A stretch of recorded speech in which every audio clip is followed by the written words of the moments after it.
ശ്രീനന്ദയെ കാണാതായ സമയത്ത് ഞാൻ എൻ്റെ അടുത്ത സുഹൃത്തുക്കളോട് ഷെയർ ചെയ്ത ഒന്ന് രണ്ട് കാര്യങ്ങൾ ഞാൻ നിങ്ങളോട് സംസാരിക്കാം. ഞാൻ ഇത്രയും ദിവസം മിണ്ടാതിരുന്നത് എല്ലാ കാര്യങ്ങളും കാണുകയായിരുന്നു, കേൾക്കുകയായിരുന്നു. അതുകൊണ്ടാണ് ആ കുട്ടിയെ കാണാതായ ദിവസം തന്നെ ഞാൻ പറഞ്ഞു, ഈ കുട്ടി ആരും തട്ടിക്കൊണ്ട് പോയതല്ല, ഈ കുട്ടി എന്തെങ്കിലും തെന്നി വീണ് ആപത്ത് സംഭവിച്ചിരിക്കാനാണ് സാധ്യത എന്ന് പറഞ്ഞു. അപ്പോൾ അവരൊക്കെ എന്നോട് പറഞ്ഞു, അങ്ങനെയല്ല, ആ കുട്ടീനെ ആരെങ്കിലുമൊക്കെ തട്ടിക്കൊണ്ട് പോയതായിരിക്കും ഇന്നത്തെ കാലമല്ല എന്നൊക്കെ പറഞ്ഞു. പക്ഷേ ഞാനിങ്ങനെ ഒരു അഭിപ്രായം പറയാനുണ്ടായ കാരണം എന്താണെന്ന് ചോദിച്ചു കഴിഞ്ഞാൽ, ആ കുട്ടി അവസാനമായിട്ട് ചിത്രീകരിച്ച, ആ കുട്ടിയുടെ ഫ്രണ്ട് അവസാനമായി ചിത്രീകരിച്ച ആ വീഡിയോ കണ്ടിട്ടാണ് ഞാൻ ഇങ്ങനെ ഒരു അഭിപ്രായം പറഞ്ഞത്.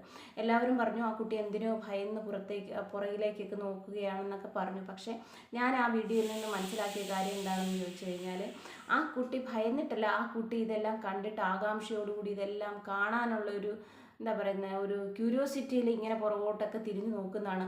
അപ്പം വീണ്ടും ആ പെൺകുട്ടി ഫ്രണ്ടിലേക്ക് നടന്നു. അപ്പോൾ വീണ്ടും ഈ ക്യാമറയും കൊണ്ട് മറ്റേ കുട്ടി ശ്രീനന്ദയുടെ കൂടെ ചെല്ലുകയാണ്. അപ്പോഴും ശ്രീനന്ദ മുന്നോട്ട് നീങ്ങുകയാണ്. കാരണം ഇതെടുത്ത് നിന്ന സമയം പോലെ വീണ്ടും വീണ്ടും കാണാനുള്ള ആകാംക്ഷയുണ്ട്. അത് തന്നെയാണ് അവരുടെ വല്യച്ഛൻ ഇന്നലെ പറഞ്ഞത്. പിന്നെ അവൾ ബാരിക്കേഡ് കിടന്ന് അപ്പുറത്തേക്ക് പോയിരുന്നു, അതിൻ്റെ ഡെപ്ത് നോക്കി ഞങ്ങൾ വഴക്ക് പറഞ്ഞു എന്നൊക്കെ അദ്ദേഹം പറയാനുണ്ടായ കാരണവും ഈ പെൺകുട്ടിയുടെ ഒരു ആകാംക്ഷയാണ് ഇതെല്ലാം കാണാൻ. കുട്ടിയല്ലേ, 14 വയസ്സല്ലേ ഉള്ളൂ, കുഞ്ഞ പെൺകുട്ടിയല്ലേ. അപ്പം വീണ്ടും ആരും ഇല്ലാതിരുന്നൊരു സമയത്ത് ഈ കുട്ടി അവിടെ പോയി. അതാണ് ഈ വലിയ ആപത്തിലേക്ക് നയിച്ചതെന്നാണ് എനിക്ക് തോന്നുന്നത്. പിന്നെ ചില ആളുകളൊക്കെ പറയുന്നുണ്ട്, ഈ കുട്ടി യുടെ കൂടെ ഉണ്ടായിരുന്ന കുട്ടിയെ ചോദ്യം ചെയ്യണം, അവൾ കള്ളിയാണ്, എന്തൊക്കെയാണ് നിങ്ങൾ ഈ പറയുന്നത്? 10 14 ആ കുട്ടിയുടെ പ്രായം തന്നെ ഈ പെൺകുട്ടിക്കുള്ളൂ.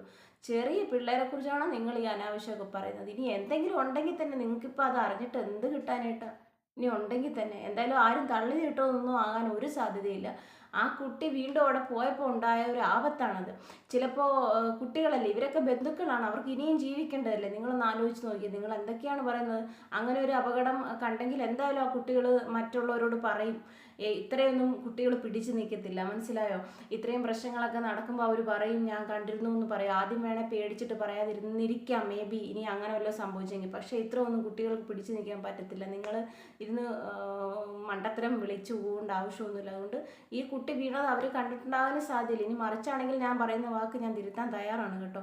എന്തായാലും പോസ്റ്റ്മോർട്ടം റിപ്പോർട്ടിൽ ഇപ്പോൾ വന്നിരിക്കുന്നത് ശ്രീനന്ദയെ ആരും അപായപ്പെടുത്തിയല്ല, വീണപ്പോൾ ഉണ്ടായ ആഘാതമാണെന്നാണ്. ഇതേ അഭിപ്രായം തന്നെയാണ് ഞാൻ ഇത് നിങ്ങളോട് സോഷ്യൽ മീഡിയയിൽ വന്ന് പറഞ്ഞില്ല എന്ന് മാത്രം എൻ്റെ മനസ്സിലൂടെ കടന്നുപോയത് ഞാൻ ഷെയർ ചെയ്തതാണ് എൻ്റെ ഫ്രണ്ട്സിനോട്. അത് തന്നെയാണ് സാധ്യത.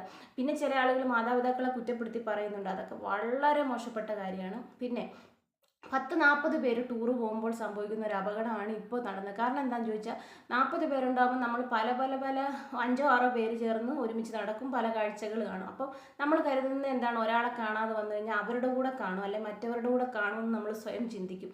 അതുകൊണ്ട് ഇനിയും ടൂറ് പോകുന്നവരൊക്കെ ഇത്തരം കാര്യങ്ങളിലൊക്കെ ഒരു ജാഗ്രത പാലിക്കുകയും ഒക്കെ ചെയ്യണം എന്നാണ് എനിക്ക് പറയാനായിട്ടുള്ളത്.